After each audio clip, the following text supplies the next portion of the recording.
Pour ce nouveau voyage, nous prenons la direction de la péninsule ibérique et plus particulièrement du Portugal pour visiter la région du Douro et la ville de Porto. Sur notre route, nous faisons un premier arrêt à Zamora. Située au nord-ouest de l'Espagne à 50 km du Portugal, elle est traversée par le fleuve Douro. Elle possède en outre une aire de camping-car gratuite à quelques pas du centre historique. Et c'est sous un ciel couvert que nous nous installons avant de partir à la découverte de cette ville. Comme il fallait s'y attendre, le ciel nous est tombé sur la tête. Le passé de Zamora est passionnant, il remonte à l'époque romaine, lors de la fondation de la ville. Depuis, cette enclave sur les rives du fleuve Douro a connu d'innombrables événements et elle est connue comme la ville de l'art roman pour sa forte concentration d'églises romanes dans son centre historique.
C'est ça, on a privatisé Zamora pour pouvoir visiter tranquille.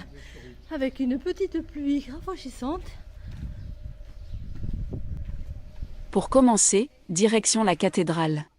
C'est la plus petite de Castille et Léon et elle se visite pour un prix modique. Construite entre 1151 et 1174, elle a une structure simple en croix latine. Mais ce qui la rend exceptionnelle, c'est que ses architectes se sont inspirés de l'architecture arabe pour construire certains de ses éléments, notamment ses arcs et ses nefs, et que sa coupole centrale est de style byzantin. Nous débutons notre visite par le musée de la cathédrale. L'accès se fait par le cloître. Puis nous continuons par la cathédrale. C'est un édifice à 3 nefs, avec un transept et 3 absides en hémicycle.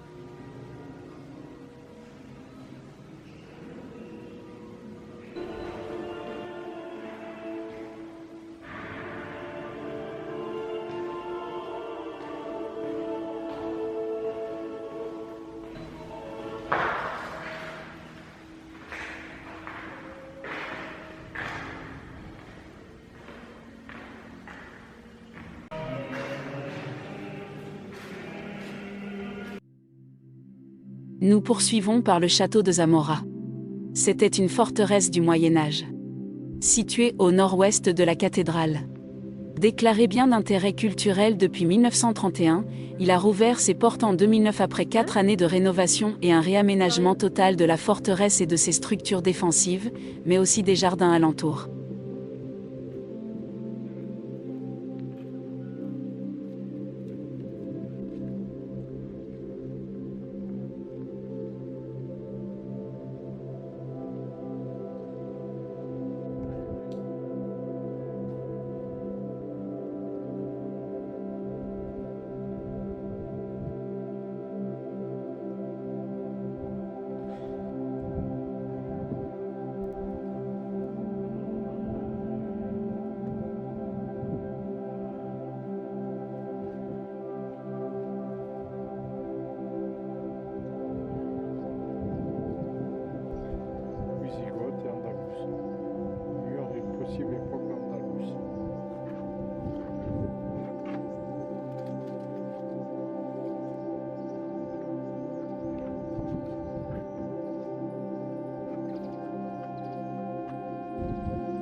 vois là-bas, c'est une petite chapelle.